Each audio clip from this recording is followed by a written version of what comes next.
Now, if you are new to progressive rock, or if you think you've heard it all, well, 1970 seems to be where a lot of it all began. This is the year that anchored symphonic storytelling, 20-minute epics, and lyrics that read like sci-fi poetry. They weren't just albums, they were blueprints for an entire genre. Miss even one, and you missed the foundation of everything that came after. Now, the world back in 1970 was in a real state of flux. The Beatles had broken up, Hendrix was gone, but something else, something stranger was taking shape in the shadows.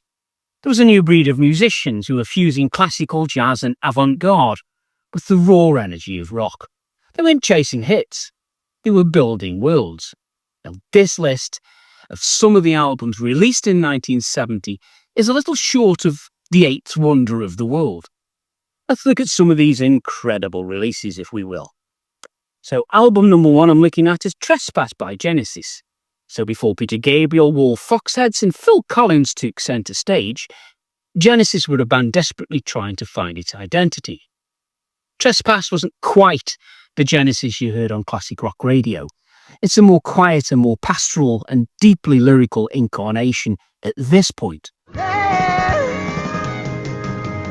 Nobody needs to discover. Songs like Stagnation and The Knife show two sides of the band. Stagnation is reflective.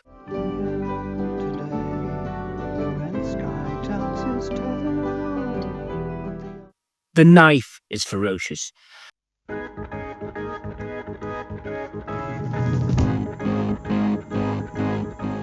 But this is the moment. Genesis stepped off the mainstream path and walked into the forest of progressive rock, and really never looked back. Now, album number 2 is Van der Graaf Generators. The least we can do is wave to each other. What a great title. Now, this is prog rock at its most theatrical, philosophical and intense. Van der Graaf Generator didn't dabble in darkness, they lived in it. The album crackles with nervous energy. Peter Hamill's lyrics cut like razor, while Hugh Banton's church organ tones swirl like a storm.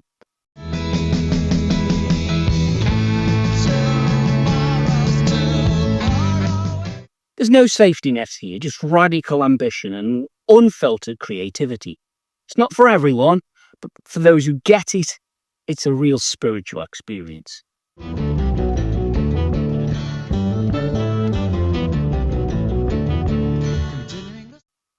Now, album number 3 is the self-titled debut by ELP, Emerson, Lake and Palmer. This just wasn't a debut, it was a statement. The band came out swinging with a record that fused classical virtuosity, folk elegance, and full-blown rock spectacle. And from the explosive Barbarian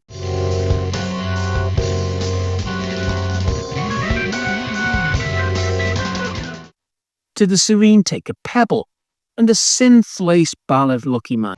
Ooh, what a lucky man he was.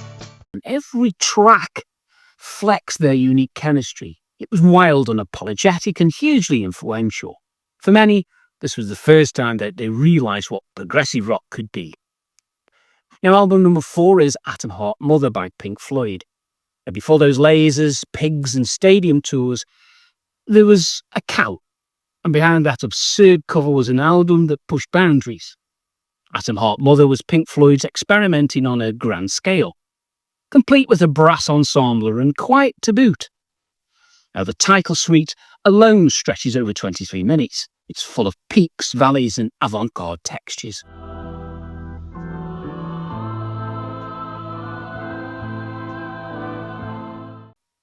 It's messy, flawed, and fascinating, and real glimpse into the band's future ambitions and their relentless need to defy genre.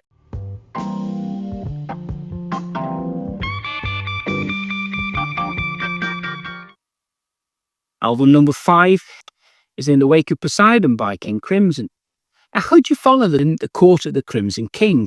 Well, what you do is you introduce fire and fury. Now, In the Wake of Poseidon walked a tightrope between refinement and chaos.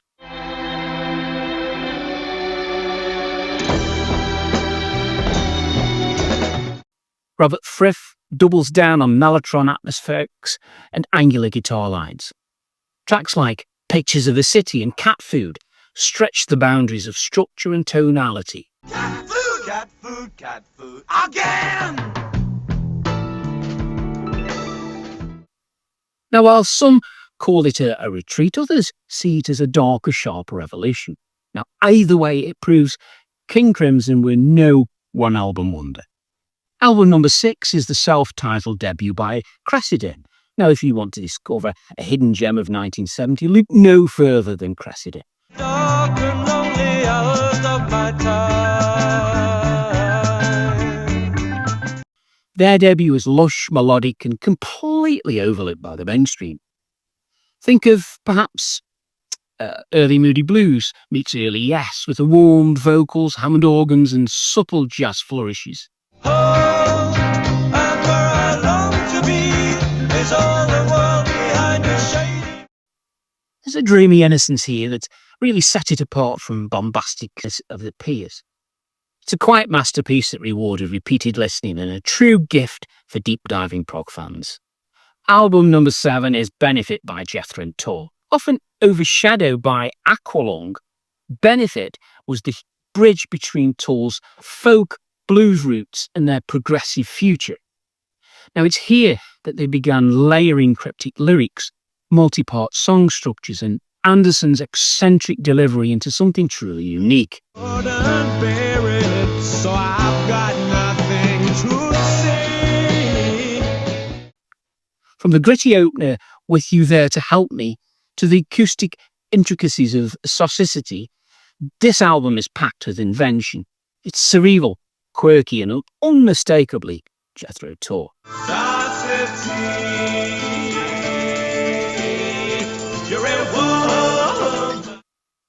Now, here are some honourable mentions that didn't quite make the top echelons of the list. Let's not forget that there's other brilliant and sometimes bizarre records that made 1970 unforgettable for prog fans. Yes released Time in a Word. Now, before the Yes album changed everything, Time in a Word shows their symphonic leanings. It's uneven, sure, but the orchestral arrangements gave hints of grandeur to come. High Tide released their album Sea Shanties. It's heavy, it's sludgy and proto-metal. High Tide's debut is like Black Sabbath meets King Crimson. Now, if you want raw, aggressive prog with violin solos and crushing riffs, this is it. Hawkwind and their self-titled album. Now, this is where space rock really launched, literally. Hypnotic rhythms, science fiction themes, and experimental studio effects laid the groundwork for what would become a cult movement. Their debut album, By Gentle Giant. Complex, baroque, and like nothing else. Gentle Giant came out swinging with an album full of medieval scales, counterpoint, and instrumental acrobatics. Not easy listening again, but deeply rewarding. Rarebird and As Your Mind Flies By. Now, featuring dual keyboards and dramatic vocals, this record walks the line between proto-prog and psy-prog. It features the 17-minute suite, Flight is a Journey Worth Taking, and Sacrifice from the band Black Widow. Occult themes, ritualistic lyrics, and theatrical rock. This is prog flirting with the dark arts. Fans of early Sabbath will find a lot to love here. Just don't play it backwards, though. You know what I mean? So how many of these albums have you heard? Which ones shaped your journey into progressive rock?